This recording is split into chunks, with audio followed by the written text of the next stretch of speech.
আজ শেয়ার করছি রেস্টুরেন্ট স্টাইলের মাটন কোরমার রেসিপি। বানানো অনেক সহজ আর খেতে অসম্ভব ফ্লেভারফুল। রেসিপির জন্য এখানে 1 কিলো মাটন নিয়েছি। ধুয়ে পানি ভালো করে ঝরিয়ে নিয়েছি। মাটনকে ম্যারিনেট করার জন্য একটা হাঁড়িতে আধা কাপ তেল সাথে আধা কাপ টক দই দিয়ে দিলাম।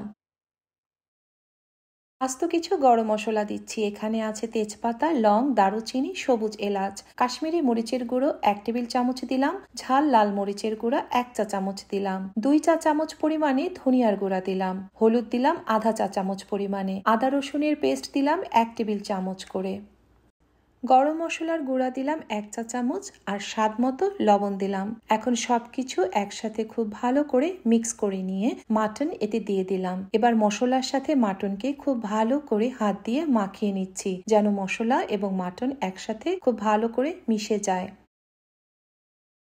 এরপর আধা ঘন্টা রেস্টে রেখে দেবার পর একটা ফয়েল দিয়ে হাঁড়ির মুখটা ভালো করে সিল করে নিয়েছি। ঢাকনা দিয়ে ঢেকে মাটনকে দমে রেখে রান্না করব 1.5 থেকে 2 ঘন্টার জন্য, চুলার আঁচ একদম লোতে রেখে। দই আর মাটনের পানি দিয়েই মাটনটা সেদ্ধ হয়ে যাবে।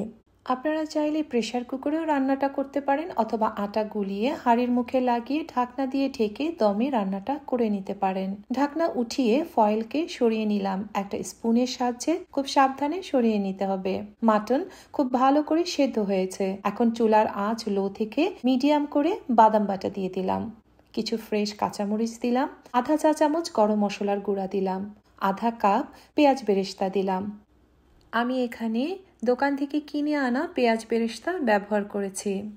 এখন সবকিছু একসাথে আলতো হাতে মিশিয়ে নিয়ে 5 মিনিটের জন্য চুলার আঁচ মিডিয়ামে রেখে রান্না করে নিচ্ছি। এখন দিচ্ছি 1 চা চামচ ভাজা জিরার গুঁড়া, 1 চা চামচ কেওড়ার পানি দিয়ে দিলাম। ঢেকে রান্না করে নেব 7 থেকে 8 মিনিটের জন্য। এ পর্যায়ে চুলার আঁচ মিডিয়ামে দেওয়া আছে। হয়ে গেল অসম্ভব মজার এবং ফ্লেভারফুল মাটন কোরমা। দাওয়াত অথবা ছুটির দিনগুলোতে রান্না করতে পারেন।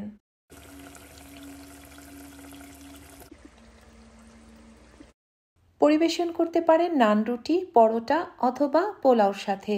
রেসিপিটি অবশ্যই ট্রাই করে দেখতে পারেন। সবাই ভালো থাকবেন।